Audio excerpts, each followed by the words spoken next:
Сайн байцгаана уу эрхэм мөндөд үзэгчдээ. Эрүүл мэндийн боловсролыг олгодог эрүүл амьдрахын нэвтрүүлгийн энэ удаагийн дугаар ээлж нэвтрүүлгээ эхэлж байна.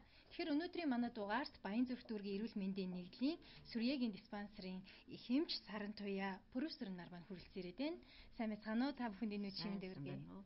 За тэгээ манай нэвтрүүлэгт хүрэлцэн ирж оролцоод маш их баярлалаа. Өнөөдрийн бидний ярилцах сэдэв бол дэлхийн 3 сарын 24-нд дэлхийн сүрьетэй тэмцэх өдөр болдогтой холбогдуулан өнөөдөр хоёр эмчээ урьсан байгаа. Тэгэхээр сүрье өвчний талаар үзэгчтэйгээ ярилцах юм. За тэгээ шууд нэвтрүүлэг учраас үзэгчд маань бас мэдж байгаа 21, 25, 22 гэсэн дугаарт холбогдсон эмч нараас маань асуух зүйл байвал асуугаарай. За ингээд хамгийн ихний асуудал бол сүрье өвчин гэж юу яг ямар өвчин бэ? Тэгээ дэлхийн дахинд сүрье өвчлөлтийн тархалт хэр байна? Монголд маань бас сүрье өвчин ямар тархалттай бол энэ талаар ярих уу? За сүрье өвчин маань бол сүрьегийн саханцраар үүсгдэг амьсгалын замаар дамжин халдварладаг нийгмийн халдварт өвчин байгаа. За дэлхийн нийтэд бол сүрьегийн тархалт нийт дэлхийн хүн амын 3/1 нь бол сүрьегийн халдвар авсан байдаг. Манай Монгол орны хувьд бол насан туршидтын 70-80% нь сүрьегийн халдвар авсан байна.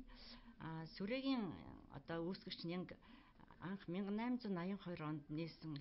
Тэгээд нээснээс хойш бол 130 гаруй жил өнгөрөөд сүрьегийн эсрэг эмчилгээ хийгдээд 70 гаруй жил өнгөрч байгаа боловч энэ өвчний тархалт бол хэвээр үргэлжилж байгаа. Ийм учраас энэ өвчнөд тэмцэхэд бол нийт хүн бүрийн оролцоо зайлшгүй хэрэгтэй байгаамаа. Ер нь дэлхийд дахинд ямар үзүүлэлт байдаг вэ? Тархалтын хувьд их байдаг уу? Манай Монгол улсад ямар байгаа бол? Дэлхийд дахинд сүрьегийн тархалт бол Азийн орнуудад бол их байдаг. Тэр дундаа дэлхийн эрүүл мэндийн байгууллагын тооцоолсноор номхон далайн баруун бүсийн өвчл өндөртэй 7 орны тоонд манай Монгол улс бол орж идэг. Тэгэхээр Монгол улс бол өвчл өндөртэй улсын тоонд орж байгаа. За тэгэхээр энэ өвчнөр ер нь ямар хүмүүс их хөвчлөө өвддөг юм бол да? Сүрье өвчнөр бол ямар ч насны хүмүүс бол өвчилж болно. Гэхдээ энэ дундаа ихэвчлэн бол 20-с 44 насны эд хөдөлмөрийн насны хүмүүс л өвчилдөг. Яа тэгэхээр тэр хүмүүс бол нийгмийн харилцаанд идэвхтэй оролцож идэг учраас халдвар авсан байж байгаад тухайн хүний биеийн дархлаа сулраад эсэргүүцэл муудсан үед бол өвчлөх боломжтой болж ирдэг. Тэгэхээр энэ халдвартай хэлбэрийн сүрье, халдваргүй хэлбэрийн сүрье гэж байдаг юм шүү дээ, тийм. Тэгэхээр энэ хоёрын хоорондын ялгаа нь ямар юундаа байдгийг, аль нь илүү аюултай гэдэг юм бол? Сүрье нь өөрөө амьсгалын замаар халддаг өвчин шүү дээ.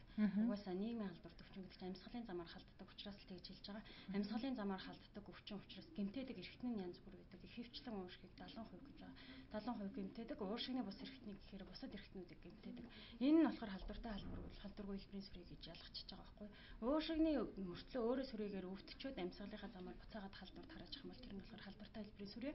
Уушигны болон уушигны бусад эрхтнэр өвдсөн мөртлөө халдвар тараахгүй хэлбэр байдаг. Энэ хоёр хэлбэрийг болохоор халдвартай болон халдваргүй хэлбэр гэж ялгаад байгаа шүү дээ. Аль альных нь хувьд бол аюултай, ялгаагүй. Аюулын хувьд бол тухайн хүнийхээ бие махбодод ялгаагүй. Гэхдээ халдвартай хэлбэрийн сүрье болохоор бусдад халдвар тараадаг. Өөр хавь орчныхныгаа, гэр бүлийнхнийг, ойр дотныхныгаа өвчлүүлдэг гэдэг утгаараа илүү их халдвартай, аюултай гэдэг. Тэгэхээр ер нь сүрьегийн халдвар авна гэдэг маань сүрье өвчин туссан гэсэн үг үү? Сүрьегийн халдвар авсан гэдэг маань сүрье өвчин тусснаас өөр шүү дээ. Яагаад тэгэхээр сүрьегийн халдварыг болохоор амьсгалж байгаа агаараар амьсгалж байгаа хүмүүс бүгдээрээ бараг 70-80% авах боломжтой байдаг. Тэр хүмүүсээс чинь аль дархлаас суларсан, бие эсэргүүцэл суларсан, ядарсан, стрессцэн ч гэдэг юм уу янз бүрийн шалтгаан биед нь ороод унтаа байдалд байж исэн янз сэргэж өвчнөө үүсгдэг учраас сүрье өвчин болдог. Энэ хоёр болохоор халдвар авсан хүн болгон өвдөхгүй. Халдвар авсан хүн насан туршдаа сүрьегээр өвдөхгүй байж болно. Өөрөө дархлаа сайтай байх юм. Энэ бол дархлаа сайтай бол тийм ямар ч өвдөх боломж бас өөрийгөө сайн хааж өөрийгөө сэргийлж чадна гэсэн үг. Тэгэхээр сүрьегийн сэжигтэй хүн гэж юу н ямар хүмүүс гэдэг юм бол ямар нөхцөл байдал юу сүрьеэр өвдөх болцоо их гарах бол? Сүрьегийн сэжигтэй хүн гэдэг маань сүрье өвчний үед ямар эргэтэн системийг гинтээснээс хамаарат тэр хүнд гарч байгаа шинж тэмдэг нь бол янз бүр байна л да. Тэгвэл яг сэжигтэй хүн гэхээр түрүүнд эмч маань бас ярьсан шүү дээ. ихэвчлэн уушгийг гэмтээдэг гэх. Тэгээд нийт өвчлөж байгаа хүмүүсийн одоо 70% нь уушгины сүрээгээр өвчлөж байхад бусад 30% нь бол уушгины бус эрхтний сүрээгээр өвдөж байгаа. Тэгэхээр энэ уушгины талын одоо сүрээ их байгаа учраас 14 хоногоос дээш хугацаагаар одоо шалтгаангүй ханиалган тий. Энэ маань гэхдээ ердийн нөгөө ханиад том хатгааны үеийн ханиад биш, тэр эмчилгээг хийгээд тэр өвчин нь бол илэршихгүй намдахгүй байгаа үед бол тэр сүрээгийн сэжигтэй тооцогдно тий. Түүнээс гадна энэ шалтгаангүй ханиалгахаас гадна бусад одоо дагалдах, бие суларж ядрах, турж эцэх, хөлрөх гэх бусад одоо шинжүүд нь бас гарч идэг. Хамгийн гол одоо шинж нь бол 14 хоногоос дээш одоо ханиалгах шинжил байдаг. Гэтэ ямар орчин нөхцөлд ер нь илүү их өвддөг юм бол одоо нийгмийн өвчлөлт ч гэдэг. Тэгэхээр ард иргэд одоо олон төвлөрсөн газраас энэ өвчнийг авах мэдээж тэгнэл халтаа. Гэтэ ямар нөхцөл байдлаар бол өөрөө амьсгалын замаар халддаг өвчин. Тэгээд энэ өвчний маань халдвар авах эрсдэл хийгдэх нь болохоор юу вэ гэхээр нэгдүгürt нянгийн тоо хэр их олон байгаагаас шалтгаална мэдээж хэрэг. Хоёрдугаарт тухайн хүмүүсийн нөгөө хүрэлцэж байгаа агаарын хэмжээ те хэр зэрэг давчуу баг чихтэй өрөө ингэдэг юм те тэрнээс хамаарна. Гэхдээ мөн тэрнээс гадна нөгөө яг сүрээгийн халдвартай хүнтэй хэр зэрэг удаан харьцсан бэ гэдгээс хамаарч. Тэгэхээр чи нөгөө ойрын хавтал гэхээр чи ах トゥ төрөл төрөлд яг хамт амьдардаг хүмүүс найз нь. Тэгээ одоо ингээд яг хүмүүс бол 100% халдвар авдаг. Агаараа баг ингээд шүнжвэсэн хуваалцдаг, өдөрчвэсэн хуваалцдаг учраас тэд нар бол хамгийн их эрсдэлтэй. Дараагийнх нь болохоор ойрын хавтлын дараагийнх нь болохоор 10% нь өвддөг хүмүүс болохоор найз нөхөд цуг ажилдаг нэг ажлын газрынх ингээд хаяа уулздаг найз нөхөд хамаатан садан гэх юм бол 1% өвчлөх магадлалтай жишээтэй. Тэгэхээр айл болох одоо нэг манайхан ч нөгөө оёлын үйлдвэрч гэдэг юм өөр нэг ингээд тийм бодвол байрладаг. Эсвэл тийм шороотоос буужинсан нөхцөлд ажилладаг хүмүүс нь тэр дунд нэг хүн өвчлөх юм бол өвчлөх магадлал нь өсөө явчихдаг. Чихт орчинд. Тэгэхээр уушгийг бол гэмтээдэг тийм ээ. Тэгэхээр уушгаас бусад одоо ямар эрхтнийг гэмтээдэг болоо? Сүрээгээр одоо өвчлөхгүй эрхтэн бол байхгүй тий. Тэгээд уушнаас гадна одоо бөөр, хөвлийн эрхтэн, ясны гэдэг нурууны тарих тий бүхэл эрхтэн гэмтэн. Тэгэхээр их аюултай өвчин гэдэг нь эндээс харагдаж байна тийм ээ. Энэ өвчнийг одоо ангаах биш оночлох ямар аргууд гэдэг юм? Онцлогооны бол хэд хэдэн аргууд байна л да. Тэгээд онцлогооны аргуудыг одоо бүхэл нь одоо манай Монгол улсын хэмжээнд бол сүрээгийн диспансерууд болоод халдварт өвчин судлалын үндэсний төвийн одоо тандал судалгааны албаны төв лаборатори гэж байдаг. Энд бол сүрээгийн онцлогоог бол хийж байгаа. Манай диспансерын хувьд бол цэрний төрөгцөн шинжилгээгээр гол нь онцлно. Энэ цэрний төрөгцөн шинжилгээ маань нэгдүгээрт тэр хүний оншиг бол баталгаажуулахаас гадна энэ яг халдвартай хэлбэрийн сүрээ юу, халдваргүй юу гэдгийг нь бол тогтоож өгнө. Хоёрдугаарт эрентген зураг байдаг. Энэ нь болохоор уушгинч байж болно, яснич байж болно те. Хэвлийн эрхтнийг гэмтээсэн бол хэвлийн хүндийн тайван зураг гэдэг эрентген шинжилгээнүүд байна. Мантугийн сорил гэж байдаг. Түүнээс гадна бас нөгөө булчирхайн сүрээгийн үед голцоо нөгөө эд эсийн шинжилгээг бол авдаг. Энэ хэдэн үндсэн аргууд бол байдаг. Тэрнээс гадна бүр наривчилсан шинжилгээг бол тэр тандал судалгааны албаны лавлах лабораторид өсгөрийн шинжилгээ, молекул биологийн шинжилгээгээд бүр наривчилсан аргуудаар шинжилж үзэж байгаа. Тэгэхээр энэ сүрээгийн арсны одоо сорилыг ямар үед тавьдаг юм бэ? Арсны сорил гэдэг маань одоо хүмүүс мэдж байгаа мантугийн сорил гэж яажна. Энэ нь болохоор яг сүрээгээр өвдсөн байна уугүй гэдгийг бол тогтоохгүй. Мантугийн сорилтыг хийгээд сүрийн халдвар авч өгөө гэдгийг л тогтоож өгдөг. Тэгээд тэр сорил маань бол сорилоо тавиад 70-20 цагийн дараа хариу гаргахтаа сорил нь эрэг сүрэг гэсэн хариу өгнө. Сүрэг гэдэг нь бол халдвар аваагүй. Эрэг гарахаараа л халдвар авсан гэж үзнэ. Тэгэхээр түрүүнд хэлсэн халдвар авсан хүн болгон бол сүрээгээр өвднө гэсэн үг биш ээ гэж.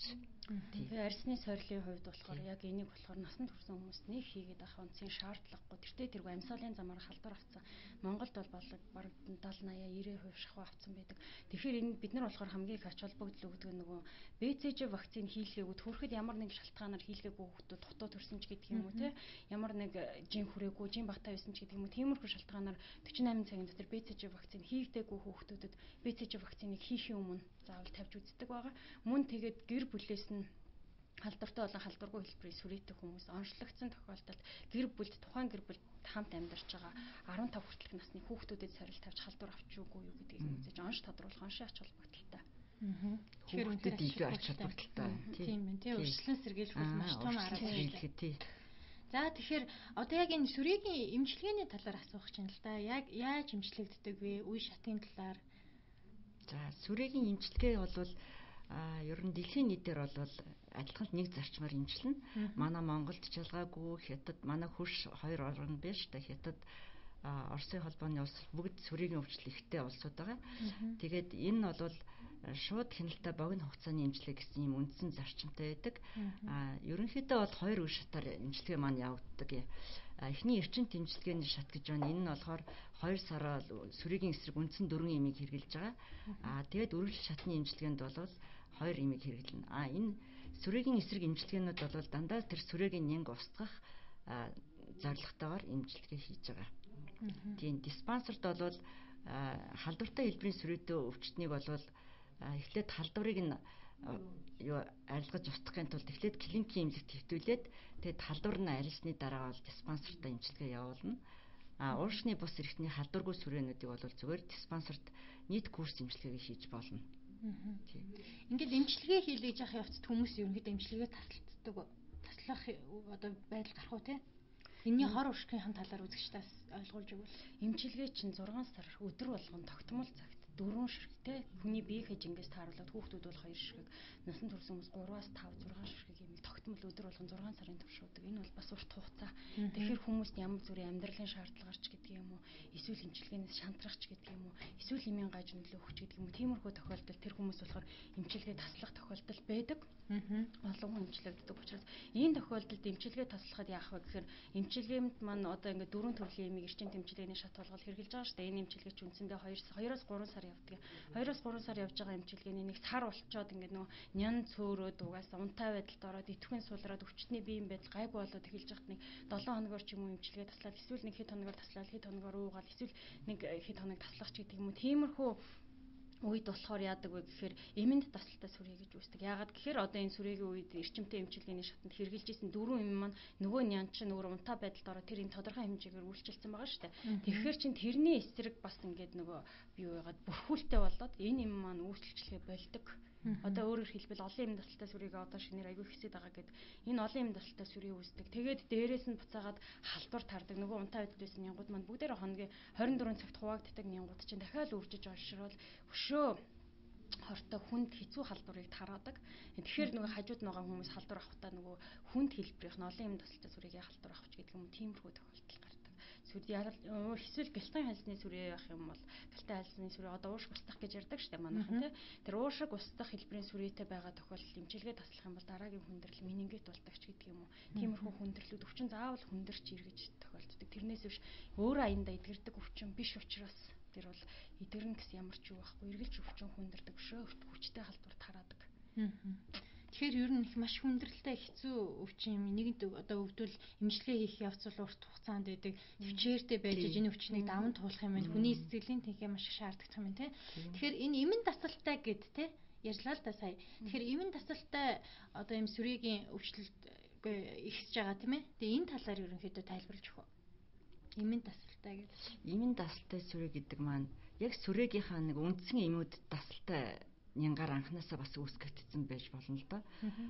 Эсвэл одоо эмчилгээ хийлгэх явцдаа эмчилгээгээ таслах эсвэл бас хувийн эмнэлгээр ч юм уу яг сүрээгийн тэр яг үндсэн эмчилгээг хийлгэхгүй хагас дутууд хийлгэх. Тэгээд нэг хувийн эмнэлэгт явжгаад өөр газар очиж бас ингээд дутууд ингээ хагас дутуу эмчилгээг хийлгэснээс болол тэр нянгууд нь эмдээ тасалтай болчихж байгаа. Тийм тэгээд одоо манай Монгол орн болол эмийн тасалтай сүрээг 2006 оноос эхэлж эмчилж байгаа ихэлсэн. Энэ хугацаанд бол эмчилгээний амжилт бол бас харьцангуй сайн байгаа.